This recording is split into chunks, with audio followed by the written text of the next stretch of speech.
সূরাতুল হুজুরাত। এটা মাদানী সূরা, মদিনাতে নাজিল হয়েছে, একেবারে শেষ দিকে, মাদানী জিন্দেগির শেষ দিকে, নবম হিজরিতে নাজিল হয়েছে, তার মানে একেবারে শেষ দিকে। এটা কোরআনের সূরার যে ধারাক্রম সে অনুযায়ী ৪৯ নম্বর সূরা এবং সূরার আয়াত সংখ্যা ১৮। এই সূরাটাকে সূরাতুল আখলাক বলা হয়, মানে আমাদের আখলাক যাতে সুন্দর হয় এরকম 10টা কমান্ডমেন্টস আল্লাহ তাআলা ইনস্ট্রাকশন এই সূরাতে দিয়েছেন। আমাদের সমাজটা যাতে পিসফুল সোসাইটি হয়, হ্যাঁ, আল্লাহ তাআলা কিছু মোরাল স্ট্যান্ডার্ড, কিছু ইথিক্যাল স্ট্যান্ডার্ড, কিছু ম্যানার আমাদেরকে শিখিয়েছেন। কোরআন কিন্তু আমাদেরকে ম্যানার শিখায়। কি শিখায়? ম্যানার্স শিখায়। আজকে দেখবেন যে কোরআন আমাদের কি কি ম্যানার্স শিখায়। আমাদের সমাজটা যাতে একটা পিসফুল সোসাইটি হয়, শান্তিপূর্ণ সমাজ হয়, কোরআন কিছু আমাদেরকে এথিক্যাল স্ট্যান্ডার্ড বেঁধে দিয়েছে। আজকে আমরা এগুলো জানবো যে কি কি ম্যানার কোরআন আমাদেরকে মেনটেন করতে বলে, পালন করতে বলে। এবং আপনি আলোচনাটা পুরোটা শুনে আপনি নিজেই বুঝবেন যে আসলেই এই এই ম্যানার্সগুলো, এথিক্যাল স্ট্যান্ডার্ডগুলো, এই ভ্যালিউসগুলো যদি আমরা আমাদের সমাজে অ্যাপ্লাই করি, আমাদের সোসাইটিটা একটা শান্তিপূর্ণ সোসাইটি হয়ে যাবে ইনশাআল্লাহ। তাহলে কি কি ইনস্ট্রাকশন আল্লাহ তাআলা দিলেন to make our society a peaceful society, আমরা এটা দেখব। এক নম্বরে আল্লাহ তাআলা যে ইনস্ট্রাকশনটি দিয়েছেন, শুরুতে বলে রাখা ভালো, মৌলিকভাবে 10টি দিক নির্দেশনা আল্লাহ তাআলা দিয়েছেন আমাদের সমাজটাকে শান্তিপূর্ণ করার জন্য। 10টা ম্যানার আল্লাহ তাআলা শিখিয়েছেন। আওয়াজ করে বলেন তো মোট কয়টি নির্দেশনা? 10টি। আমরা গুনে গুনে সামনের দিকে আগাবো। এক নম্বরে আল্লাহ তাআলা বললেন, ইয়া আইয়ুহাল্লাযীনা আমানু লা তুকদ্দিমু বাইনা ইয়াদাইল্লাহি ওয়া রাসূলিহি ওয়াত্তাকুল্লাহ ইন্নাল্লাহা সামিউন আলীম। ওহে বিশ্বাসীরা, তোমরা আল্লাহ আল্লাহর রাসূল তোমাদেরকে যা করতে বলে এইটার চেয়ে বেশি অ্যাডভান্স হয়ো না, অতটুকুতেই থাকো, ওটাতেই কল্যাণ, ওটাতেই বরকত। আল্লাহ আল্লাহ রাসূলের চাইতে বেশি বোঝা যাবে না, ওনারা যেটা বলেছেন এটাই ফাইনাল। মা কানা লিমুমিনিন ওয়ালা মুমিনাতিন ইযা কাদাল্লাহু ওয়া রাসূলুহু আমরান আইয়াকুনা লাহুমুল খিয়ারাতু মিন আমরিহিম। আল্লাহ আল্লাহ রাসূল যদি আমাদেরকে কোনো নির্দেশনা দেয়, তখন কোনো বিশ্বাসীর জন্য এটা মানলেও চলে, না মানলেও চলে, এরকম ভাবা যাবে? আল্লাহ রাসূলের পক্ষ থেকে, আল্লাহর পক্ষ থেকে একটা আদেশ আসছে, এখন এই আদেশ আপনি মানলেও হয়, না মানলেও হয়, এরকম নাকি ব্যাপারটা? বলেন তো। বরং মানতেই হবে, বরং কি মানতেই হবে, এটা কম্পালসারি, এটা অপশনাল না। তাহলে সমাজকে শান্তিপূর্ণ করার এক নাম্বার গাইডলাইন হচ্ছে আল্লাহ রাসূলের পক্ষ থেকে যে নির্দেশনা আসবে এটা আপনাকে কম্পালসারি টু অ্যাবাইড বাই, এটা মানতেই আপনাকে হবে। এবং রাসূল সাল্লাল্লাহু আলাইহি ওয়াসাল্লাম যেটা শিখিয়েছেন ওইটাই স্ট্যান্ডার্ড, এর চেয়ে আর ভালো করা যায় না। এক সাহাবী বেশি ইবাদত করতে যেয়ে বললেন যে আমি আজ থেকে সারা রাত তাহাজ্জুদ করব, রাতে আর ঘুমাবো না। আরেক সাহাবী বললেন আমি সারা বছর রোজা রাখবো, আমি আর রোজা ভাঙবো না। আরেক সাহাবী বলে আমি আমার স্ত্রীদের কাছে যাব না, আমি সন্ন্যাসী জীবন যাপন করব। তো রাসূল সাল্লাল্লাহু আলাইহি ওয়াসাল্লাম শুনে অপছন্দ করলেন, বললেন তোমরা নাকি এমন এমন বলেছো, আমি তো বিশ্বনবী রাহমাতাল লিল আলামিন, আল্লাহর হাবিব, আমি তো কোন দিন রোজা রাখি, আবার কোন দিন রাখি না, সোম বৃহস্পতিবারে রাখি, অন্যান্য দিন তো রাখি না, আবার রাতে আমি ঘুমাই, আবার তাহাজ্জুদও পড়ি, আবার আমি স্ত্রীদের সাথেও মেলামেশা করি, তো আমার এই ব্যালেন্স লাইফ লিড করেও তো আমি আল্লাহর শ্রেষ্ঠ হতে আমার কোনো সমস্যা হয় নাই, তোমাদের কি সমস্যা হলো? সুবহানাল্লাহ। দেখেন, ইসলাম খুব ব্যালেন্সড অ্যাপ্রোচে বিশ্বাস করে, ভারসাম্যপূর্ণ জীবন বিধান। তার মানে রাসূল সাল্লাল্লাহু আলাইহি ওয়াসাল্লাম যেটা শিখিয়েছেন ওইটাই স্ট্যান্ডার্ড। আপনি কি রাসূল সাল্লাল্লাহু আলাইহি ওয়াসাল্লামের চেয়ে বেশি মুত্তাকি হতে পারবেন? বুঝে থাকলে আওয়াজ করে বলুন, আল্লাহ রাসূলের চেয়ে বেশি বুজুর্গ হওয়া সম্ভব? মুত্তাকি হওয়া সম্ভব? আল্লাহওয়ালা হওয়া সম্ভব? তিনি যেটা শিখিয়েছেন ওইটাই স্ট্যান্ডার্ড। তাহলে প্রথম দিক নির্দেশনা হচ্ছে আল্লাহ আল্লাহ রাসূলের চেয়ে বেশি বোঝা চলবে, ওনারা যে নির্দেশনা দিয়েছেন সেটা মানলেই জীবনের সুখ, সেটা মানলেই কি এক নাম্বার গাইডলাইন। সমাজ যদি শান্তিপূর্ণ সমাজ আমরা পেতে চাই, পিসফুল সোসাইটি যদি পেতে চাই, 2 নাম্বার গাইডলাইন হচ্ছে আল্লাহ তাআলা বলছেন ইয়া আইয়ুহাল্লাযীনা আমানু লা তারফাউ আসওয়াতাকুম ফাওকা সাওতিন নবী ওয়া লা তাজহারু লাহু বিল কওলি কাজাহরি বা'দিকুম লিবা'দিন আন তাহবাতা আ'মালুকুম ওয়া আনতুম লা তাশউরুন। ওহে বিশ্বাসীরা, নবীর কণ্ঠের চাইতে তোমাদের কণ্ঠকে উঁচু করো না, খবরদার। যদি করো, নিজেরা নিজেদের সাথে যেভাবে কথা বলো, নবীর সাথে যদি এভাবে কথা বলো, তাহলে তোমাদের সব আমলগুলোকে বাতিল করে দিবে কে? এই আয়াত নাজিলের একটা প্রেক্ষাপট আছে। বনু তামিম গোত্রের লিডার কে হবে এটা নিয়ে ডিসকাশন হচ্ছিল। তো আবু বকর রাদিয়াল্লাহু তাআলা আনহু বললেন আমি চাই উনি হোক লিডার। ওমরে ফারুক বলে না না না, উনি না, আপনি বুঝতে পারেন নাই, আমি চাই ইনি হোক। আবু বকর বলে, ওমর তুমি ঠিক বলো না, আমি বললে তুমি উল্টাটা বলো, উনি হলে ভালো হয়। ওমরে ফারুক বলে, না না না, উনি না, উনি হলে। এই যে উনি উনি করে দুইজন তর্ক বিতর্ক করতে করতে ওনাদের কণ্ঠটা রাসূল সাল্লাল্লাহু আলাইহি ওয়াসাল্লামের কণ্ঠের চাইতে একটু উঁচু হয়ে গেল, যেটা দেখতে অনেকটা অশোভন ছিল, সুন্দর দেখাচ্ছিল না। তো রাসূল সাল্লাল্লাহু আলাইহি ওয়াসাল্লাম সামনে বসা, ওনার সামনে উঁচু গলা করে কেউ কথা বলবে, এটা আল্লাহ বরদাশত করলেন না। আরশের উপর থেকে আল্লাহ তাআলা আয়াত নাজিল করলেন, লা তারফাউ আসওয়াতাকুম ফাওকা সাওতিন নবী, খবরদার নবীর কণ্ঠের চাইতে যেন তোমাদের কণ্ঠ উঁচু হয়ে না যায়। যদি যায় তাহলে তোমাদের আমলগুলো বাতিল হয়ে যাবে, এবং নিজেরা নিজেদেরকে যেভাবে ডাকো সেভাবে ডেকো না, এরকম করলে আমল বাতিল হয়ে যাবে। তো আল্লাহ তাআলা এখানে আদব শিক্ষা দিলেন যে রাসূল সাল্লাল্লাহু আলাইহি ওয়াসাল্লামের সামনে কথা বলতে গেলে খুব ভদ্র ভাষায় কথা বলতে হবে, শালীন ভাষায় কথা বলতে হবে। মজার ব্যাপার হচ্ছে, আপনারা জানেন কিনা জানি না, যারা হজ উমরা করেছেন আপনারা দেখবেন যে রাসূল সাল্লাল্লাহু আলাইহি ওয়াসাল্লামের পবিত্র কবরের উপর এই আয়াতটা এখনো লেখা আছে যে লা তারফাউ আসওয়াতাকুম ফাওকা সাওতিন নবী, নবীর কণ্ঠের চাইতে যেন কণ্ঠ উঁচু হয়ে না যায়। এজন্য দেখবেন যে যারা রাসূল সাল্লাল্লাহু আলাইহি ওয়াসাল্লামের কবর জিয়ারত করতে যায়, ওনারা কবরের সামনে যে ধৈর্য ধারণ করতে পারে না, বুক ফেটে কান্না আসে যে আজীবন যে নবীর কথা শুনলাম, যে নবীর হাদিস শুনলাম, যে নবীকে আমি এত ভালোবাসি, যে নবী আমার জন্য সুপারিশ করবেন, যে নবী আমাকে হাউজে কাউসারের পানি দিবেন, সেই নবী এখানে শুয়ে আছে।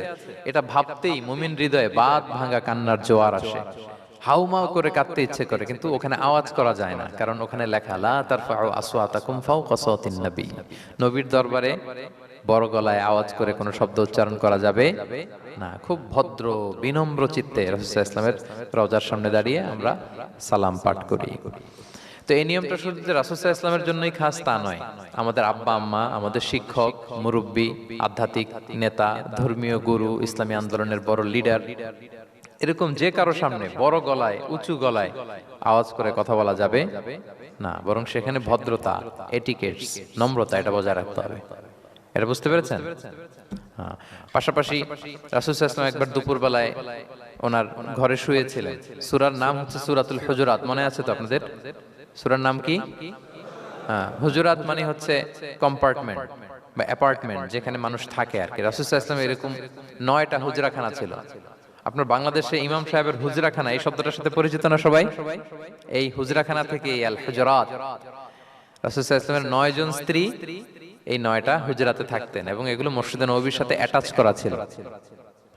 দুপুরে খেয়ে রাসূল সাল্লাল্লাহু আলাইহি ওয়াসাল্লাম কাইলুলা করছেন, বিশ্রাম নিচ্ছেন। হঠাৎ কিছু বেদুইন লোক, যাদের মধ্যে সভ্যতার ছোঁয়া লাগেনি, তারা এসে রাসূল সাল্লাল্লাহু আলাইহি ওয়াসাল্লামকে ডাকতে আরম্ভ করলো, ইয়া মুহাম্মদ উখরুজ ইলাইনা, ইয়া মুহাম্মদ উখরুজ, এই মুহাম্মদ বেরো বেরো, কথা আছে, এই মুহাম্মদ বেরো বেরো। মানে কেমন যেন বন্ধুরে ডাকতেছে, মনে হচ্ছে বন্ধুকে ডাকতেছে। আল্লাহ তাআলা এটা বরদাস্ত করলেন না, বললেন খবরদার, নিজেরা নিজেদেরকে যেমনে ডাকো, নবীকে যদি অমনে ডাকো, তোমার ঈমান আমল সব বাতিল হয়ে যাবে, খবরদার, সব বাতিল হয়ে যাবে। বরং ওনাকে যখন সম্বোধন করবে তখন ডাক দিবে খুব ভদ্র ভাষায়, বলতে হবে ইয়া নবী আল্লাহ, ইয়া রাসূল আল্লাহ, ইয়া হাবিব আল্লাহ, এরকম ভদ্রোচিত ভাবে রাসূল সাল্লাল্লাহু আলাইহি ওয়াসাল্লামকে ডাকতে হবে। তাহলে রাসূলের সামনে কণ্ঠ উঁচু করার কারণে আল্লাহ তাআলা এই আয়াত নাজিল করলেন, এবং এই আয়াত নাজিলের পরে ওমরে ফারুক রাদিয়াল্লাহু তাআলা এত ভয় পেলেন। এরপরে রাসূল সাল্লাল্লাহু আলাইহি ওয়াসাল্লামের সামনে কথা বলতে গেলে উনি এত আস্তে কথা বলতেন, ওই যে বেশি জোরে যদি কথা বলে তাহলে আমার সব আমল বাতিল হয়ে যাবে, এত আস্তে বলতেন। রাসূল সাল্লাল্লাহু আলাইহি ওয়াসাল্লাম জিজ্ঞেস করা লাগতো, ওমর কি বললে, আবার বলো তো, একটু জোরে বলো ওমর, আরেকটু জোরে বলো, আরেকটু জোরে বলো। সুবহানাল্লাহ। মানে এত মিন মিন করে, এত ক্ষীণ ক্ষীণ শব্দে ওমর ফারুক কথা বলতে লাগলেন যে রাসূল সাল্লাল্লাহু আলাইহি ওয়াসাল্লামের বুঝতে কষ্ট হচ্ছিল কথা। তখন তিনি বলতেন, ওমর আরেকটু জোরে বলো না, কি বললে বুঝলাম না, আরেকটু জোরে বলো। ওনারা এতটা ভয় পেয়েছিলেন এই আয়াত নাজিল হওয়ার পরে। তাহলে 2 নাম্বার ইনস্ট্রাকশন হচ্ছে, মুরব্বী, শিক্ষক, উস্তাজ, ধর্মীয় গুরু, আধ্যাত্মিক নেতা, ইসলামী আন্দোলনের বড় নেতা, এরকম রেসপেক্টেড কারো সামনে উচ্চবাচ্য করে কথা বলা উচিত না। এটা আদবের খেলাফ, শিষ্টাচারের খেলাফ। আর আমরা বলেছি এই সূরাটা আমাদের শিষ্টাচার নিয়ে কথা বলে, সামাজিক রীতিনীতি, শিষ্টাচার, এটিকেটস নিয়ে কথা বলে। তাহলে এই যে 2টা ইনস্ট্রাকশন গেল। 3 নাম্বার ইনস্ট্রাকশন হচ্ছে, আল্লাহ তাআলা বলেন, ইয়া আইয়ুহাল্লাযীনা আমানু, ওহে বিশ্বাসীরা, ইন জাআকুম ফাসিকুম বিনাবাইন ফাতাবায়ানু, কোন পাপাচারী যদি কোনো নিউজ নিয়ে আসে, বিশ্বাস করার আগে নিউজটা যাচাই করে নিও। আন তুসিবু কওমান বিজাহালাতিন ফাতুসবিহু আলা মা ফাআলতুম নাদিমিন, যদি তোমরা বিশ্বাস করে ফেলো তাহলে কোনো কওমের উপর হয়তো এমন ডিসিশন নিয়ে নিতে পারো যে ডিসিশনের কারণে পরে তোমাদেরকে পস্তাতে হবে। তাহলে 3 নাম্বার ইনস্ট্রাকশন হচ্ছে নিউজ একটা শুনলেই বিশ্বাস করা যাবে, এটাকে ভেরিফাই করতে হবে। কি করতে হবে? You have to verify and cross check the authenticity of the news. নিউজটা সঠিক কিনা আপনাকে ক্রস চেক করতে হবে, শুনলেই বিশ্বাস করা যাবে না। এটা বর্তমান সময়ের সাথে অনেক বেশি প্রাসঙ্গিক। এত হোক্স নিউজ এখন, এত এত রুমার্স, এত ফেক নিউজ সোশ্যাল মিডিয়াগুলোতে, ইভেন মেইন স্ট্রিম মিডিয়াও যা প্রচার করে সবই যে আপনি বিশ্বাস করতে পারবেন তাও না, ওইটাও একটু ক্রস চেক করে নিতে হবে। এদেরও কিছু প্রোপাগান্ডা থাকে আবার, এরাও নিউজকে এমন ভাবে অনেক সময় করে তাদের সুবিধার্থে। সো আপনার চোখ কান খোলা রেখে অনেকগুলো নিউজ একসাথে মিলিয়ে তারপরে বিশ্বাস করতে হবে। কিন্তু আমাদের সরল মনে অনেক ভাইদের যেটা হয়, ফেসবুকে একটা কিছু দেখে আমরা মনে করি যেটা সঠিক, ফলে কি করি? শেয়ার দিয়ে ফেলি। কি করি? শেয়ার দেয়। আবার আপনার বন্ধুরা শেয়ার দেয়, ফলে মুহূর্তে একটা রুমর, একটা গুজব ছড়িয়ে পড়ে সমাজে, কিন্তু আদতে এটার সাথে কোনো মিলই নাই বাস্তবতার। এরকম হয় কি হয় না বলেন তো? দেখেন ইসলাম কত সুন্দর একটা নিউজকে ভেরিফাই করার জন্য আমাদেরকে নির্দেশ দিয়েছে। ফাতাবাইয়ানু মানে ক্রস চেক করো। কোন সংবাদ আসলেই চিলে কান নিয়ে গেছে শুনলে চিলের পিছনে দৌড় দিবেন নাকি? না, আগে প্রথমে কি করবেন? এটা দেখে নিতে হবে যে আসলে কি কান নিয়ে গেল না রয়ে গেল। এই আয়াত নাজিলের একটা প্রেক্ষাপট আছে, সেটা কি? পঞ্চম হিজরিতে বনুল মুস্তালিকের যুদ্ধে যখন আল্লাহ হাবিব সাল্লাল্লাহু আলাইহি ওয়াসাল্লাম জয়লাভ করলেন, বনুল মুস্তালিকের সবাই মুসলিম হলো। রাসূল ইসলাম তাদেরকে দ্বীনের দাওয়াত শিখিয়ে বললেন, বছর শেষে তোমাদেরকে যাকাত পে করতে হবে, আর যাকাতের এই টাকা নেয়ার জন্য আমি একজনকে পাঠাবো বছর শেষে। তো বছর শেষে তিনি বনুল মুস্তালিকের যে লিডার হারিস ইবনে মিরারের কাছে আল ওয়ালিদ ইবনে উকবা নামে জাকাতের কালেক্টর এক সাহাবীকে তিনি পাঠালেন যে যাও তুমি যে জাকাত নিয়ে আসো। তো উনি গেলেন, উনি আসবেন শুনে বনুল মুস্তালিকের সবাই পল্লী থেকে বের হয়ে মরুভূমির মাঝখানে তলোয়ার নিয়ে, ঘোড়া টোরা নিয়ে তাকে ওয়েলকামিং রিসেপশনের জন্য, রেড কার্পেট রিসেপশনের জন্য সবাই দাঁড়ায় আছে যে নবীর সাহাবী আসবে, জাকাত কালেক্ট করতে, আমরা জাকাত দিব। এখন ওই সাহাবী যখন গেলেন, সবাইকে এরকম ঘোড়া তলোয়ার এরকম সাজসজ্জা নিয়ে দাঁড়ায় থাকার কারণে উনি ভয় পেয়ে গেলেন। উনি ভাবছে আমাদের মনে হত্যা করার জন্য দাঁড়ায় আছে। উনি আর এটা ঠিকঠাক না জেনে অ্যাবাউট টার্ন ফিরে গেলেন মদিনায়, যে বলে ইয়া রাসূলুল্লাহ, বনুল মুস্তালিক তো সব মোরতাদ হয়ে গেছে, এরা তো আর মুসলিম, এরা তো আমাকে মারার জন্য সব দাঁড়ায় আছে। আসলে বলেন তো কথাটা কি সত্য না মিথ্যা? একেবারে মিথ্যা। রাসূল সাল্লাল্লাহু আলাইহি ওয়াসাল্লাম এই কথা শুনেই বিশ্বাস করলেন সরল মনে। বিশ্বাস করেই খালিদ ইবনে ওয়ালিদ রাদিয়াল্লাহু তাআলা আনহুকে বললেন, অ্যাটাক বনুল মুস্তালিক, বনুল মুস্তালিকে অভিযান পরিচালনা করো। সাথে সাথে আল্লাহ বললেন, নবী রাখেন, আস্তে অ্যাটাক করেন, একটু থামেন নবী, একটু রাখেন। আপনি যার কাছ থেকে শুনেছেন সে মিথ্যা বলেছে, অসত্য কথা বলেছে, আসলে ঘটনা এমন নয়। আজকে তার কথার উপর বেস করে আপনি যে খালিদ ইবনে ওয়ালিদকে অভিযান পরিচালনা করতে বললেন, সে যে যদি অ্যাটাক করে কয়েকজনকে হত্যাও করে ফেলতো, এই যে রক্তপাত হতো, ব্লাড শেড, এটার দায় কিন্তু আপনি এড়াতে পারতেন, কারণ আপনি আদেশ দানকারী। আল্লাহ রাসূল সাল্লাল্লাহু আলাইহি ওয়াসাল্লামকে থামালেন আল্লাহ তাআলা আয়াত নাজিল করে যে আপনি ক্রস চেক করেন। পরে রাসূল সাল্লাল্লাহু আলাইহি ওয়াসাল্লাম ক্রস চেক করে লোক পাঠিয়ে জানলেন যে না, এমন কিছুই নয়, তারা কেউ মোরতাদ হয় নাই, সবাই তারা মুসলিমই আছে, তারা ওয়েলকামের জন্য আসছিল, উনি ভাবছে যে ওনাকে হত্যা করার জন্য দাঁড়ায় আছে। তাহলে চিন্তা করছেন যুগে যুগে এই সমস্যা আছে না নাই বলেন? রাসূল সাল্লাল্লাহু আলাইহি ওয়াসাল্লামের জীবনীতে এই ঘটনা ঘটিয়ে আমাদের চোখে আঙ্গুল দিয়ে আল্লাহ তাআলা বুঝাতে চাইলেন যে কোনো নিউজ আসলেই এটা ভেরিফাই না করে বিশ্বাস করা যাবে না। যত মেইনস্ট্রিম মিডিয়া হোক, ওটা শুনলে আপনি আরো আপনার সোর্স থেকে আপনি একটু জানবেন, এরপরে আপনি বিশ্বাস করবেন। নাকি বিশ্বাস না করে শেয়ার দিবেন? আপনি কি জানেন যে একটা কথা শুনেই ক্রস চেক না করে অ্যাকশনে যাওয়াতে কত পরিবার ভেঙে যায়, কত সম্পর্ক ভেঙে যায়? আমাদের মধ্যে এই প্রবণতা আছে। আপনার ছেলের ব্যাপারে একজন একটা কথা বললো, এসে ছেলের মারপিট, জিজ্ঞেস করেন না এটা। আপনার মেয়ের ব্যাপারে একজন এসে একটা বাজে কথা বলছে, এসেই আপনি মেয়ের সাথে খারাপ আচরণ। আপনার ওয়াইফের ব্যাপারে একজন বললো আর কি যে ভাই আপনি এখানে, ভাবিকে তো দেখলাম ওইখানে আরেকজনের সাথে, আপনি এসেই আপনার স্ত্রীর উপর চড়াও অথবা গায়ে হাত তুললেন। তো হতে পারে যে ওই ভদ্রলোক অন্য কোনো মহিলাকে দেখেছে যে দেখতে আপনার স্ত্রীর মতো, এরকম হতে পারে কি পারে না বলেন? তো এই যে আপনি ক্রস চেক না করে, ভেরিফাই না করে যে অ্যাকশনে গেলেন, এতে সমস্যা হবে না সমাজে? পরিবার ভাঙে, সমাজে সম্পর্ক নষ্ট হয়, কলহ বাধে। এজন্য আল্লাহ তাআলা বলেন যে সোসাইটিটাকে যদি পিসফুল করতে চাও, ইযা জাআকুম ফাসিকুম বিনাবাইন ফাতাবায়ানু, নিউজ আসলেই বিশ্বাস করো না। You have to cross check, you have to justify and you have to verify the news. মনে থাকবে? তাহলে আজকে থেকে ফেসবুকে একটা পেলে আমরা কি করব? শেয়ার দিয়ে দিব। কি শেয়ার দিবেন না? কি করব? যাচাই বাছাই করব, ক্রস চেক করব। এখন অবশ্য ক্রস চেক করার জন্য কিছু কিছু প্ল্যাটফর্ম বেরিয়েছে, তারা অবশ্য যেগুলো খুব বেশি ছড়িয়ে পড়ে নিউজ, সেগুলো যদি ভুল হয় তারা ক্রস চেক করে তারা সামাজিক সচেতনতা তৈরি করে। তো আমরা প্রত্যেকেই দায়িত্বশীল হলে এই গুজবগুলো স্প্রেড করা থেকে আমরা বিরত থাকতে পারি। নিউজ শুনলেই আমরা এখন বিশ্বাস করব না, আগে ক্রস চেক করে নেব, তা না হলে আমরা বিপদে পড়তে পারি। কি বলেন? এমন কোন কাজ করে ফেলতে পারি যেটার কারণে পরে লজ্জিত হব। তো আমরা আগে থেকেই সাবধান হয়ে যাই। 4 নম্বর আল্লাহ তাআলা বললেন, ওয়া ইন তাইফাতানি মিনাল মুমিনিনা ক্তাতালু ফাসলিহু বাইনাহুমা। বিশ্বাসীদের মধ্যে দুই গ্রুপ যদি মারামারি লাগে তাহলে তুমি মিলিয়ে দাও, ইসলাহ করো, ইসলাহু যাতিল বাইন, মিলিয়ে দাও, মীমাংসা করে দাও, বিরোধ নিষ্পন্ন করে দাও। অনেক সময় হয় না যে দুই ভাই ঝগড়া লেগেছে, দুই বন্ধু ঝগড়া লেগেছে, অথবা স্বামী স্ত্রীর মধ্যে কোনো কারণে বিরোধ, হ্যাঁ, দুই পার্টি ঝগড়া লাগছে, এরকম আছে না নাই? তখন ফাসলিহু বাইনাহুমা, তাদের মধ্যে আপোষ মীমাংসা করে দাও। হ্যাঁ, মীমাংসা করে দাও, ইসলাহ, রিকনসিলিয়েশন করো, ওয়ার্ক অ্যাজ এ মিডিয়েটর, মধ্যস্থতাকারী হিসেবে কাজ করো। তো আমরা সমাজে কি করি দেখেন তো, একটু মিলিয়ে নেন। দুইজন ঝগড়া লাগছে, আমরা কি করি? হ্যাঁ, কি করেন? আরো লাগিয়ে দেন। সর্বনাশ। তো আপনাদের ওয়াজি করতেছি আমি না, তাদেরকে আরো ঝগড়ায় মাতিয়ে তোলা যাবে না, লাগিয়ে দেওয়া যাবে না, বরং ঝগড়া থামিয়ে দিতে হবে। কি করতে হবে? কয়েক জায়গায় কৌশল করে মিথ্যা বলা জায়েজ, সহিহ হাদিসে এসেছে। এর মধ্যে একটা আছে, দুইজন মানুষের মধ্যে সম্পর্ক নষ্ট, তাদের সম্পর্ক জোড়া লাগিয়ে দেওয়ার জন্য আপনি কৌশল করে মিথ্যা বলতে পারেন। যেমন ধরেন যে দুইজনের সাথে কথা হয় না, তা কুমড়া সম্পর্ক, আপনি একজনকে বললেন যে ভাই ওই দিন তো ওই লোক আপনার ব্যাপারে অনেক প্রশংসা করলো, সে তো শুনে অবাক হবে, কি রে আমার প্রশংসা কি বললো, এমন এমন বললো।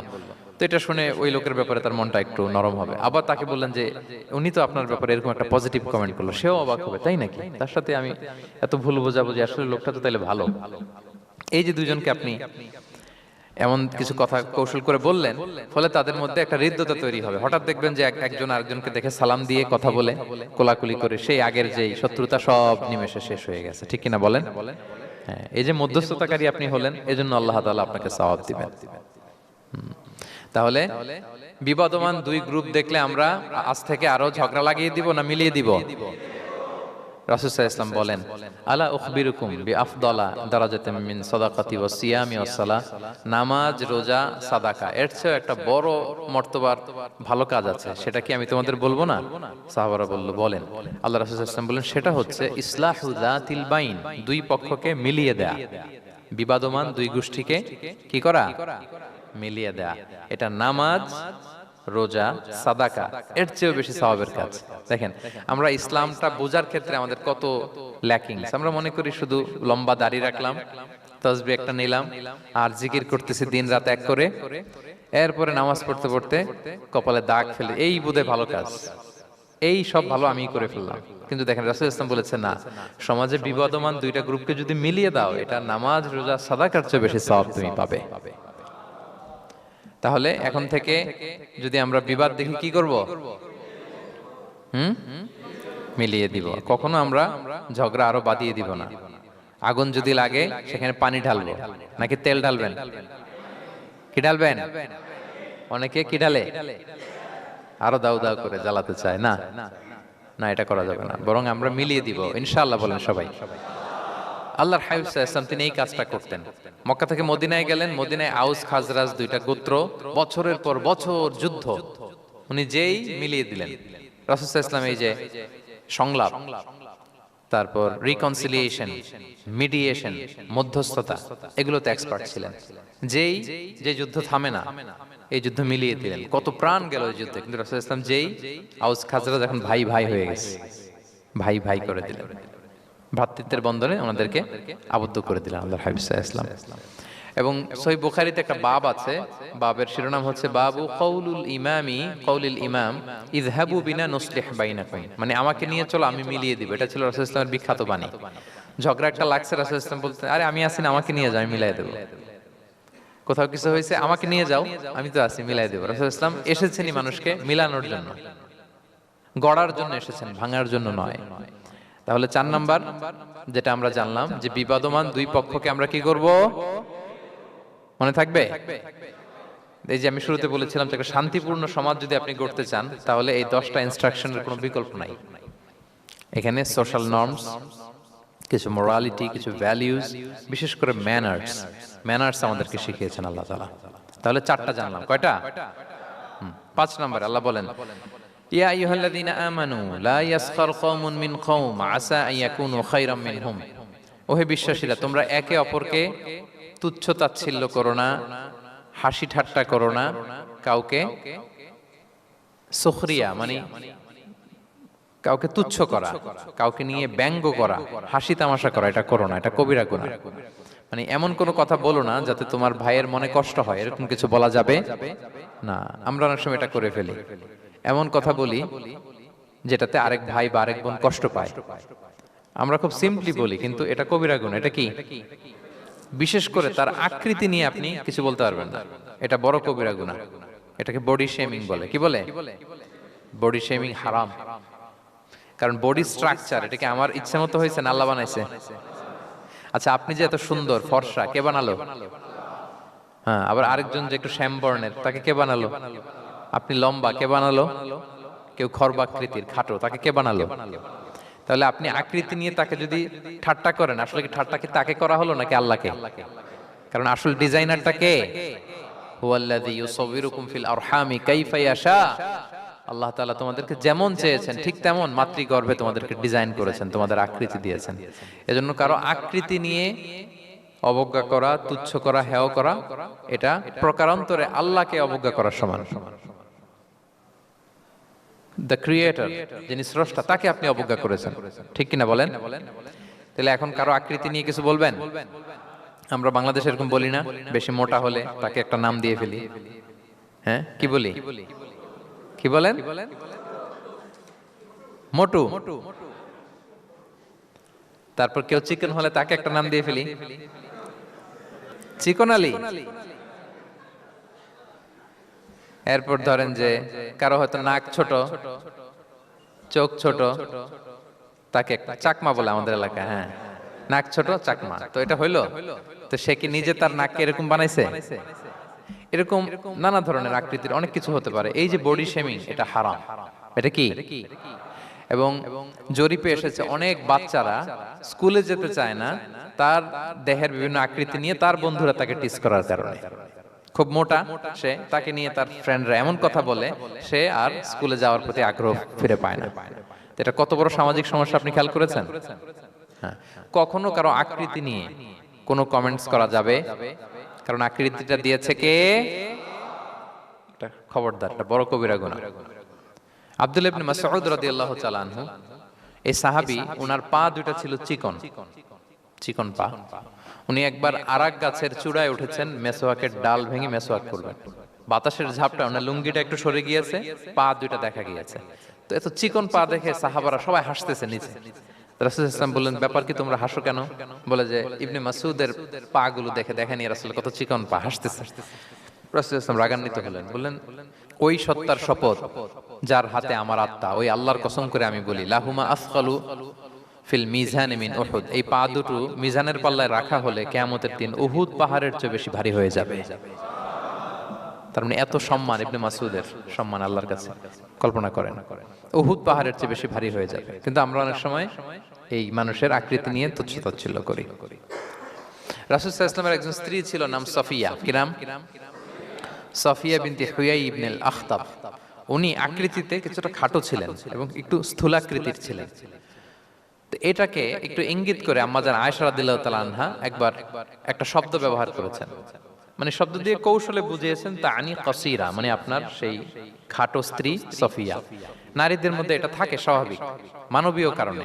একাধিক স্ত্রী হলে মানবীয় কারণে একটু জেলাসি বা একটু কিছু বিষয় থাকে, এটা থেকে মানুষ বেরোতে পারে না, এবং সেটা নবীদের স্ত্রীরাও সেটা থেকে বেরোয়া সম্ভব ছিল না। তো কথা বলতে বলতে এমন একটা শব্দ বললেন যেটা দিয়ে সাফিয়া রাদিয়াল্লাহু তাআলা আনহাকে বুঝালেন যে আপনার অমুক স্ত্রী, মানে তিনি আকৃতিতে কিছুটা খাটো এবং কিছুটা স্থূলাকৃতির। এই শব্দটা রাসূল ইসলাম পছন্দ করলেন না। বললেন, আয়েশা এটা তুমি কি বললে? আয়েশা তুমি কি জানো, লাকুত কুলতি কালিমা, তুমি এমন একটা শব্দ বলেছো সফিয়ার ব্যাপারে, লাউ মুজিজাত বিমা ইল বাহরি লা মাজহাজাতহু, এই শব্দটা যদি নীল সাগরে ছেড়ে দেয়া হয় তাহলে এই শব্দের পঙ্কিলতার কারণে নীল সাগরের পানি মুহূর্তেই কালো হয়ে যাবে। আর এরকম শব্দ যেন আমি না শুনি। আমার জানা আয়েশা রাদিয়াল্লাহু আনহা সচেতন হয়ে গেলেন, আর কখনো এরকম বলেননি। দেখেন রাসূল ইসলাম কখনো এই বডি শেমিংকে স্পেস দিতেন না, কখনো না। আমরা এগুলোকে ছোট মনে করি, কিন্তু যাকে আপনি বলেন সে অনেক কষ্ট পায় মনে, সে খুব মনে কষ্ট পায়, এজন্য এটা বলা যাবে না, খবরদার। রাসূল সাল্লাল্লাহু আলাইহি ওয়াসাল্লাম বলেন, ইন্নাল আবদা লা ইয়াতাকাল্লামু বিল কালিমাতি মা ইয়াতাবায়ানু ফিহা ইয়াজিল্লু বিহা ফিন্নার। মানুষ অনেক সময় মুখ ফসকে এমন কমেন্ট করে ফেলে অন্যের ব্যাপারে, এটা দিয়ে সে মাঝে মাঝে জাহান্নামী হয়ে যায়, কিন্তু সে ভাবেই নাই এই শব্দে আমাকে জাহান্নামে ঢোকাবে। কারণ এই মুখ দিয়ে যা বেরোয় এটা বলতে অনেক সাবধানে। রাসূল ইসলাম বলেছেন, দুইটা অঙ্গের গ্যারান্টি যদি কেউ আমাকে দেয় আমি তাকে জান্নাতের গ্যারান্টি দেই। মাইয়াদমান লি মা বাইনা লিহিয়াইহি ওয়া মা বাইনা রিজলাইহি আদমান লাহুল জান্নাহ। দুই অঙ্গের গ্যারান্টি যে দেয় তাকে আমি জান্নাতের গ্যারান্টি দেই। এক হচ্ছে দুই চোয়ালের মাঝখানে যা আছে মানে জিহ্বা, এই জিহ্বার গ্যারান্টি যদি দেয়। আরেকটা হচ্ছে দুই পায়ের মাঝখানে যা আছে মানে মানুষের প্রাইভেট। এই দুইটা অঙ্গের গ্যারান্টি যদি কেউ দেয় যে এই দুই অঙ্গ দিয়ে আমি কোনো পাপ কাজ সংগঠিত করব না, বিশ্বনবী সাল্লাল্লাহু আলাইহি ওয়াসাল্লাম বলেন আমি আমার ওই উম্মতকে জান্নাতের গ্যারান্টি দেই। তাহলে তুচ্ছ তাচ্ছিল্য ঠাট্টা বিদ্রূপ করা যাবে না। 6 নম্বরে ওয়ালা তালমিজু আনফুসাকুম, তোমরা অন্যের বদনাম করে বেরিও না। লামজ আসছে লুমাজা থেকে, ওয়াইলুল লিকুল্লি হুমাজাতিল লুমাজা, যে প্রকাশ্যে অন্যের বদনাম করে বেড়ায়, অন্যের দোষ খুঁজে বেড়ায়। একদল লোক আছে দেখবেন শুধু অন্যের দোষ খোঁজে, নিজের দিকে আঙ্গুল যায় না। কিন্তু এইভাবে আরেকজনের দিকে আঙ্গুল দিলে যে 3টা আঙ্গুল নিজের দিকে যায় এটা আবার ভুলে যায়। কাউকে যদি আমি এরকম করি, আমার দিকে কয় আঙ্গুল বলেন? এই 3টা কার দিকে? আর আরেকজনের দিকে 1 আঙ্গুল। তো কাউকে কিছু বলার আগে 3বার নিজেরটা ভাববেন যে নিজে কি করেন। ওয়ালা তালমিজু, অন্যের বদনাম করো না, প্রকাশ্যে অন্যের দোষ খোঁজো না। সবচেয়ে বুদ্ধিমান সে যে নিজের দোষ খোঁজে, নিজের সমালোচনা যে করতে পারে সেই সর্বাপেক্ষা বুদ্ধিমান। কিন্তু আমরা একদল আছি শুধু সমালোচনা, ওর এই সমস্যা, ওর এইটা, ওর ওর মানে তার দায়িত্ব হচ্ছে সবার সমস্যা বের করা। এরকম দায়িত্বপ্রাপ্ত কিছু লোক আছে না নাই? সবাই না, এগুলো থেকে আমাদের বেরিয়ে আসতে হবে। অন্যের দোষ খোঁজা বাদ দিতে হবে, দোষ খুঁজলে নিজের দোষ খুঁজতে হবে। আমরা আত্মসমালোচনা করবো। খেয়াল রাখবেন সবচেয়ে ভালো হচ্ছে আত্মসমালোচনা, সবচেয়ে ভালো কি? তারপরে মোটামুটি ভালো হচ্ছে আলোচনা, আর সবচেয়ে খারাপ হচ্ছে সমালোচনা। কিন্তু আমরা সবচেয়ে করি বেশি কোনটা? এটা চেঞ্জ করতে হবে, আত্মসমালোচনা বাড়াইতে হবে। আমি প্রায় একটা কথা বলি, small people talk about people, average people talk about things, great people talk about ideas. ছোট মনের মানুষ যারা, এরা মানুষ নিয়ে কথা বলে, এর এই সমস্যা ওর। মাঝারি ধরনের যারা, এরা বিভিন্ন বিষয় নিয়ে, ঘটনা নিয়ে কথা বলে। গ্রেট মাইন্ড যারা, এরা আইডিয়া নিয়ে কথা বলে, যে এই আইডিয়া ইমপ্লিমেন্ট করলে সমাজের এটা সমাধান হবে, এই আইডিয়া জেনারেট করতে পারলে এইটা কাজ হবে। তো এখন বলেন, আপনি কি ছোট মনের মানুষ হবেন না বড় মনের? অন্যের দোষ খুঁজবো, আর তাহলে কারটা খুঁজবো? ইনশাআল্লাহ বলেন সবাই। কটা গেল? 7 নাম্বার, ওয়ালা তানাবাজু বিল আলকাব, কাউকে মন্দ উপনামে ডেকো না। মন্দ উপনামে ডেকো না মানে কাউকে একটা বিশেষ নাম দিও না, তার নামটা সুন্দরভাবে ডাকো। নাম বিকৃতি করা কবিরা গুনাহ। নাম আপনি বলবেন হুজুর এটা একটা কথা হইলো, নাম বিকৃতি করছি তো কি হইছে? এটা আপনার কাছে সমস্যা নাই। ধরেন যে ওই লোকের নাম আব্দুল্লাহ, আপনার কাছে আব্দুল্লাহ এটা সিম্পল, ধুর আব্দুল্লাহ একটা কিছু হইলো। কিন্তু যার নাম আব্দুল্লাহ তার কাছে এটা অনেক দামি। তার কাছে কি? কারণ এটা তার পরিচয় বহন করে। ধরেন যে আমার নাম কি মিজান, আপনার কাছে মনে হয় আরে মিজান একটা নাম হইলো, তা আমার কাছে তো এটা অনেক গুরুত্বপূর্ণ, কারণ এটা আমার পরিচয় বহন করে।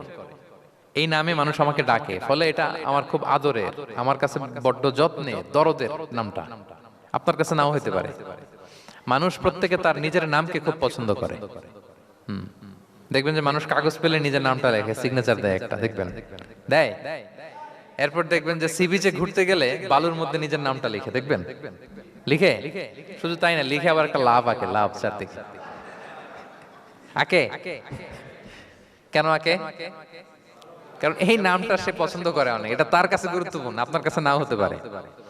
এজন্য প্রত্যেকের নামটা তার কাছে খুব আদরের যত্নের। তার নামটা আপনি সুন্দরভাবে বলবেন। নাম আপনি বিকৃত করতে পারবেন না। এটা কি গুনাহ? সগীরা, কবিরা গুনাহ। এটা আমরা সমাজে করি, নাম বিকৃত করি। না, নাম বিকৃত করা যাবে না। ওয়ালা তানাবাযু বিল আলক, মন্দ নামে ডেকো না। আমাদের সমাজে এটা আছে। দেখবেন যে বাবা মা সুন্দর নাম রেখেছে আবু বকর, ওকে ডাকে বকইরা।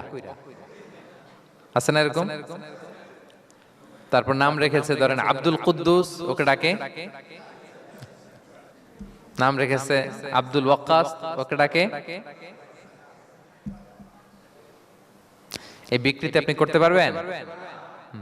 কারণ কিয়ামতের দিন আপনার নাম ধরে আপনার বাবার নাম ধরে ডাকা হবে। তুদআউনা ইয়াউমাল কিয়ামাতি বিআসমাইকুম ওয়া আসমাই আবাইকুম। কিয়ামতের দিন তোমার নাম, তোমার বাবার নাম, যখন আপনাকে ডাকবে ফেরেশতারা, আপনার নাম এবং আপনার বাবার নাম ধরে ডাকা হবে। এজন্য রাসূল সাল্লাল্লাহু আলাইহি ওয়াসাল্লাম বলেন, ফাআহসিনু আসমাক, তোমাদের নামগুলো সুন্দর রেখো, নাহলে সেই দিন ডাকবে বল্টুর ছেলে কল্টু দাঁড়াও। তখন এই কোটি কোটি মানুষের সামনে আপনি এই নাম নিয়ে দাঁড়াবেন আর লজ্জায় পড়বেন। আর যদি বলে আব্দুর রহমানের ছেলে আব্দুল্লাহ, আসো, কত সুন্দর। নামগুলো ভালো আলেম দিয়ে ক্রস চেক করে কনসালটেশন করে এরপরে রাখবেন। আর কাউকে মন্দ নামে কখনো ডাকা যাবে না।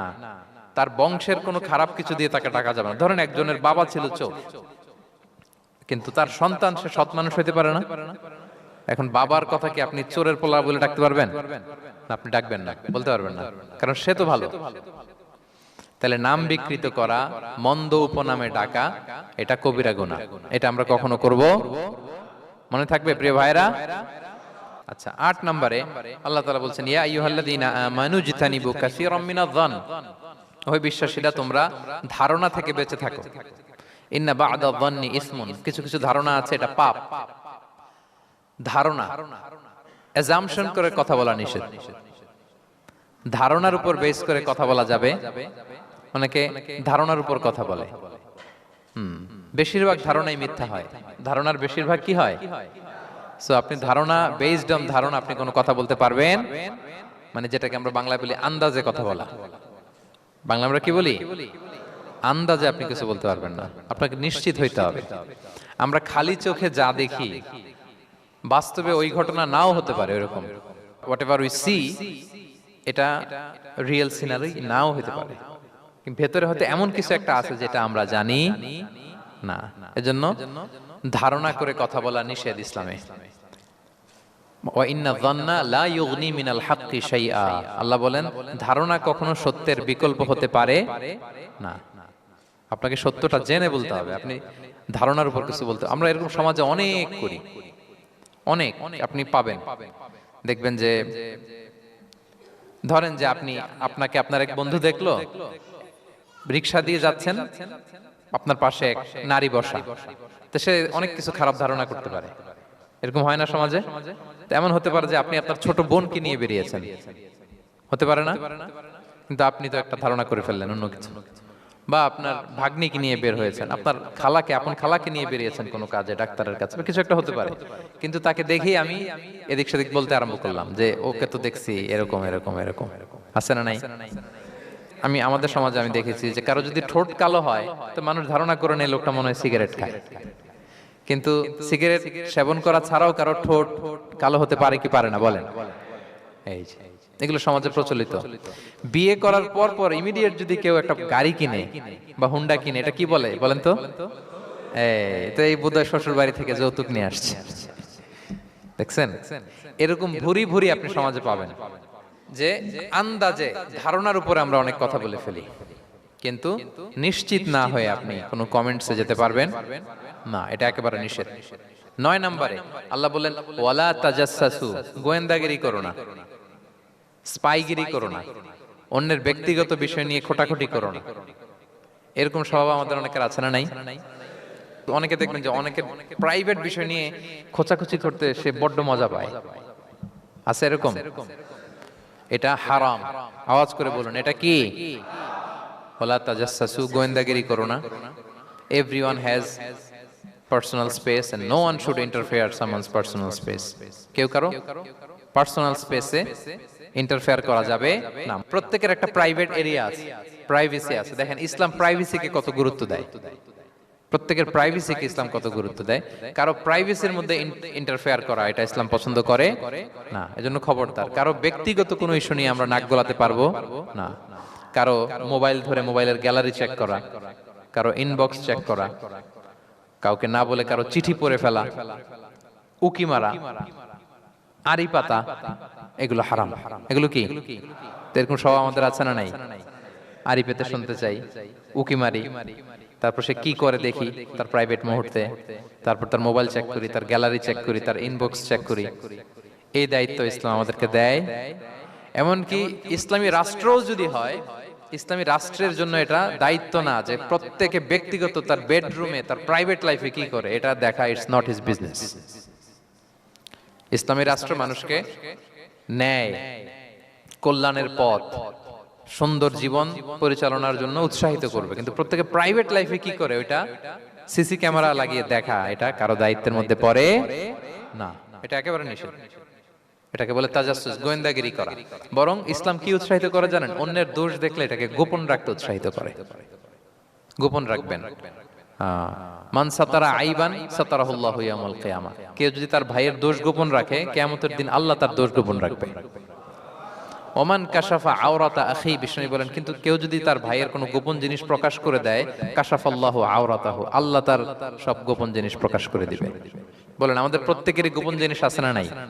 এখন আমাদের সব ভুল, সব গোপনীয়তা যদি প্রকাশ হয়ে যায়, কি হবে তখন? আল্লাহ নিজে দায়িত্ব নিয়েছে যে তুমি যদি তোমার ভাইয়ের কিছু ফাঁস করো, তোমার হাড়ি আমি হাটে ভাঙবো, হাটে হাড়ি ভাঙবো তোমার আমি, তখন দেখা যাবে।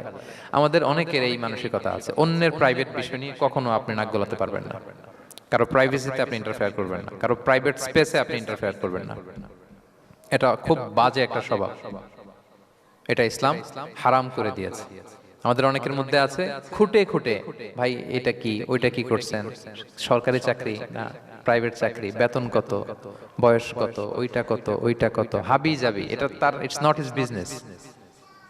তারপর মানুষ খুঁচিয়ে খুঁচিয়ে, নিঃসন্তান দম্পতি আমি দেখেছি, তাদেরকে পেলে অনেকে, ভাই কি সমস্যা, কয় বছর হইলো, বাচ্চা নিচ্ছেন না কেন, কবে হবে, কার সমস্যা, আপনার সমস্যা না ভাবির সমস্যা, বেটা তোর কি সমস্যা এটা বল। একজন নিঃসন্তান দম্পতি তারা কি স্ট্রাগলের মধ্যে দিয়ে যায় আপনি জানেন? এটা তার জন্য পরীক্ষা। ওই পরীক্ষার মধ্যে আপনি খুঁচিয়ে খুঁচিয়ে, মানে সে kind of is a gynaecologist, সে আপনার ইয়ে করতেছে, ট্রিটমেন্ট দিচ্ছে, ভাই কি হয়েছে, এইটা ওইটা, তাদেরকে বিব্রত করে একটা পরিস্থিতিতে ফেলা, এম্বারাসিং একটা সিচুয়েশনে ফেলা, এটা হারাম। এই ম্যানার গুলো ইসলাম আমাদেরকে ধরে ধরে শেখায় যে এটা তোমার বিজনেস না, তুমি খুঁচিয়ে খুঁচিয়ে মানুষের ব্যক্তিগত বিষয় যেটাতে সে বিব্রত বোধ করে, এগুলো তুমি জিজ্ঞেস করতে পারো না। আল্লাহ বলেছেন, খবরদার, ওলা তাজাসসু, ওলা তাজাসসু, গোয়েন্দাগিরি করো না, কারো ব্যক্তিগত বিষয় না। অনেকের এটাতে খুব ইন্টারেস্ট, কার স্ক্যান্ডাল বের হইছে, প্রায় দেখবেন যে এরকম দেখা যায়, অমুক নেতার স্ক্যান্ডাল ফাঁস, অমুক নায়কের স্ক্যান্ডাল ফাঁস, তোমার স্ক্যান্ডাল কবে ফাঁস হবে এটা বলো। নিজের চরকায় তেল দিতে হবে, আরেকজনের কি হলো, তার কি ভুল আছে, দোষ ত্রুটি আছে, ওগুলো খুঁজে দেখার জন্য আল্লাহ আমাকে দুনিয়ায় পাঠায়। তাহলে আমরা যেন কারো প্রাইভেসি হ্যাম্পার না করি, প্রিয় ভাইরা, এটা ইসলাম আমাদেরকে উৎসাহিত করে, নির্দেশনা দেয় যে আমরা কারো প্রাইভেট কোনো ইস্যু নিয়ে নাক গলাবো না, ব্যক্তিগত বিষয়ে নাক গলাবো না, কারো দোষ দেখলে এটা আমি গোপন রাখবো। কি করবো? আনলেস ইউ আর এ জাজ, আপনি বিচারক, আপনার কাছে আসছে, তখন আপনি বিচার করবেন, কিন্তু এমনি এমনি আপনি জাজমেন্টাল হতে পারবেন না। You can not jump to the conclusion, একটা কিছু আন্দাজে বলে ফেলতে পারবেন না, এই দায়িত্ব আপনাকে দেয়া হয়নি। ইসলামে ব্যভিচারের মতো কোনো বিষয় দেখলেও আপনি বলতে পারবেন না, ব্যভিচার, অ্যাডাল্ট্রি, ফর্নিকেশন, জিনা, এগুলো দেখলে আপনি বলতে পারবেন না। বললে 4 জন নিয়ে বলতে হবে একসাথে। আপনি 3 জন যে যদি কাজের কাছে বলেন যে এই ছেলে আর মেয়েকে আমি অপকর্ম করতে দেখছি, কাজী 3 জনকে নিয়ে আগে 80 টাকা করে বেত মারবে পিঠে, তো করে দেখতে বলছে কে? তোমাদেরকে এই কাজ অবজার্ভ করতে বলেছে কে? কারণ 3 জন মিলে এই উইটনেস হবে না। 4 জন উইটনেস যদি থাকে তাইলে তাও আমরা দেখছি বললে হবে না, তারপরও মাই আরো রলি আমি বলি, 4 জন এসে যদি বলে যে আমি একজন নারী একজন পুরুষকে নেকেড অবস্থায় এই ঘরে প্রবেশ করতে দেখছি, তারপর কাজে নিয়ে 4 জনের আশীর্বাদ দিবে, কারণ এতেও প্রমাণিত হয় নাই। তারা হয়তো একটা জায়গায় অবস্থান করেছে কিন্তু বড় ধরনের কোনো পাপের সাথে লিপ্ত হয় নাই হয়তো। তার মানে একেবারে চাক্ষুষ, তাও নারী দিয়ে এই উইটনেস হবে না, 4 জন পুরুষ এই পাপ কাজের চাক্ষুষ সাক্ষী ছিল। এটা যদি বলে সবকিছু যদি মিলে যায় তারপরে তাদেরকে শাস্তি দেয়া যাবে, এর আগে সম্ভব না। এটা কোনো মানুষ কোনো পাপ কাজ এইভাবে লোকচক্ষুর সামনে কখনো করে না। তার মানে দেখেন এটা কেন এরকম শক্ত করা হলো, যাতে আপনি না বলেন, কারণ বলতে গেলে আপনি আর মাইর খাবেন, অপবাদের শাস্তি পাবেন। হ্যাঁ, ইফকের শাস্তি। ইসলাম কিভাবে মানুষের প্রাইভেসিকে হেফাজত করে। কেউ কোন একটা মানুষ হয়তো কখনো শয়তানের ওয়াসওয়াসায়, নফসের তাড়নায়, বন্ধুর পাল্লায় পড়ে কোনোভাবে সে পাপে জড়িয়ে পড়েছে, আপনি এটাকে ইস্যু বানাচ্ছেন। কিন্তু এমন হতে পারে ওই পাপের পরে সে এমন ভাবে তওবা করেছে, এমন ভাবে ফিরে এসেছে, এমন ভাবে প্র্যাকটিসিং হয়েছে যে সে ভালো কাজ দিয়ে আপনাকেও ছাড়িয়ে গেছে। আপনি আটকায় যাবেন কিন্তু কিয়ামতের দিন ও আটকাবেন, এরকম হতে পারে কি পারে না? তো ওর পিছনে লাগছেন কেন আপনি? আপনি আপনার ইস্যু দেখেন, আপনি কতটা প্র্যাকটিসিং হতে পেরেছেন, আপনি কতটা শুদ্ধাচার আনতে পেরেছেন আপনার জীবনে, সেটা দেখতে হবে। এজন্য খবরদার, ওয়ালা তাজাসসু, গোয়েন্দাগিরি করো না, কারো প্রাইভেট বিষয় নিয়ে নাক গলাতে যেও না। সুবহানাল্লাহ, হোয়াট এ রিলিজিয়ন! কত সুন্দর আমাদের ধর্ম, হাউ লাকি উই আর! আমরা কত ভাগ্যবান যে আল্লাহ তাআলা এই ধর্ম আমাদেরকে দিয়েছেন, এমন বিধান আমাদের জন্য প্রেসক্রাইব করেছেন যেগুলো মানলে আমাদের সমাজটা একটা জান্নাতের বাগান হয়ে যাবে। তাহলে 9 নম্বর ছিল ওয়ালা তাজাসসু, গোয়েন্দাগিরি করুন। আজকে থেকে করবেন। কারো মোবাইল ধরবেন, আর গ্যালারি দেখবেন, কারে কি মেসেজ করছিল পড়তে যাবেন, গোপনে তার ড্রয়ার খুলে তার চিঠি পড়বেন, আড়ি পাতবেন, উকি মারবেন, কারো গোপন বিষয় নিয়ে ইন্টারেস্ট দেখাবেন। কথা বলেন না, দেখাবেন? এগুলো নিয়ে কোনো ইন্টারেস্ট আমরা দেখাতে পারবো না। গোয়েন্দাগিরি আমাদেরকে বাদ দিতে হবে। আল্লাহ আমাদেরকে বোঝার তৌফিক দান করুক। কয়টা গেল? আরেকটা, লাস্ট নাম্বার। আল্লাহ বলেন, সর্বশেষ আল্লাহ বলেন, ওয়ালা ইয়াগতাব বা'দুকুম বা'দা, একে অপরের পরনিন্দা চুগলখড়ি করো না। ইয়াগতাব মানে গীবা, গীবত করো না। আইয়ুহিব্বু আহাদুকুম আন ইয়াকুলা লাহমা আখিহি মাইতান ফাকারিহতুম, তোমরা কি চাও যে তোমরা তোমাদের মৃত ভাইয়ের গোশত ভক্ষণ করবে? মানে যে ব্যক্তি গীবত করে সে যেন তার মৃত মরা ভাইয়ের পচা গোশত খায়। গীবত করা, গীবত কাকে বলে? রাসূল সাল্লাল্লাহু আলাইহি ওয়াসাল্লাম বলেন, গীবত হচ্ছে যিকরুকা আখাকা বিমা ইয়াকরাহু, তোমার ভাইয়ের অনুপস্থিতিতে তোমার ভাই সম্পর্কে এমন কিছু বলা যেটা শুনলে সে অপছন্দ করে, এমন কিছু বলা যেটা শোনা সে পছন্দ করে না। তো এক সাহাবী বলেন, ইয়া রাসূলুল্লাহ আফারাআইতা ইন কানা ফি মা আকুল, হে আল্লাহর রাসূল, আমার ভাইয়ের মধ্যে যদি আসলেই সেই সমস্যাটা থাকে তাইলেও কি গীবত হবে? রাসূল সাল্লাল্লাহু আলাইহি ওয়াসাল্লাম বলেন, আরে তাইলেই তো গীবত হবে। ওই দোষ যদি থাকে, ওটা তার অনুপস্থিতি যদি বলে বেরো, তাইলেই তো গীবত হবে। আর ওই দোষ যদি না থাকে তাহলে তো অপবাদ হবে, এটা তো আরো বড় গুনাহ, ওটা তো বহতান। তাহলে এই গীবা ইংরেজিতে বলে ব্যাক বাইটিং। ইংরেজিতে কি বলে? এই ব্যাক বাইটিং, চগলখড়ি বা পরনিন্দা, আরবিতে বলে গীবাত। এই গীবত আমরা করব না। কারো কিছু বলা থাকলে আপনি তাকে সরাসরি নাসিহাত করুন। আর দিন ওয়ান নাসিহা, দিন হচ্ছে উপদেশ দেয়া, শুভ কামনা করা, তার প্রতি শুভ কামনা করে আপনি তাকে বুঝান, সে হয়তো বুঝবে। কিন্তু আপনি তার অনুপস্থিতিতে তার নামে বাজে কথা, মন্দ কথা বলতে পারবেন, এটা অনেক বড় পাপ। একজনের ব্যাপারে আরেকজনের কান ভারী করা, ওর কথা ওর কাছে, ওর কথা ওর করে, এরকম করে সমাজের মধ্যে একটা গিরিঙ্গি লাগায়, আছে না নাই? এটা হারাম। রাসূল সাল্লাল্লাহু আলাইহি ওয়াসাল্লাম বলেন, মেরাজের রাতে আমি দেখেছি কিছু লোক লাহুম আদফার মিন নুহাস, তাদের নখগুলো তামা দিয়ে তৈরি, নখর ধারালো, ইয়াখদাশুনা বিহা উজুহাহুম ওয়া সুদুরহুম, তারা তাদের নিজের নখ দিয়ে নিজের গালের গোশত, বুকের গোশতগুলো টেনে টেনে ছিঁড়ছে। রাসূল সাল্লাল্লাহু আলাইহি ওয়াসাল্লাম জিবরাইল ইসলামকে বললেন, মান হুম ইয়া জিবরিল, জিবরিল কারা এরা, এত বড় শাস্তি? জিবরাইল ইসলাম বললেন, হুম আহলুল গীবা মিন উম্মাতিক, এরা হচ্ছে আপনার উম্মতের মধ্য থেকে তারা যারা গীবত করে। তারা কি করে? তাহলে এই গীবতের সাথে আমাদের কোনো সম্পর্ক, এটা থেকে আমাদেরকে বেঁচে থাকতে হবে। এটা করা যাবে। আমরা অনেকে হালাল ওয়েতে গীবত করি। এইভাবে কিভাবে করে আমি বলি আপনাদের, এইভাবে শুরু করে, এইভাবে কি বলবো ভাই, বললে তো গীবত হয়ে যায়, তারপরও না বললেই না, একটু বলি। শুরুতে কি বলে, বললে তো, দেখছেন কিভাবে হালাল করে, বললে তো গীবত হয়ে যায়, এইভাবে স্টার্ট করে। বললে যদি গীবত হয়ে যায় এটা বলা যাবে? আওয়াজ করে বলেন, যেটা বললে গীবত হয়ে যাবে এটা বলা যাবে না। এই অভ্যাসগুলো থেকে আমরা আস্তে আস্তে ফিরে আসবো, ওগুলো আমরা আর বলবো। তাহলে মোট 10টা, কয়টা? এই 10টা যদি আমরা মেনে চলি, সমাজে আর কোনো অশান্তি থাকবে? বিশৃঙ্খলা থাকবে? হানাহানি, মারামারি? সমাজটা একটা শান্তির সমাজ হবে, পিসফুল সমাজ হবে।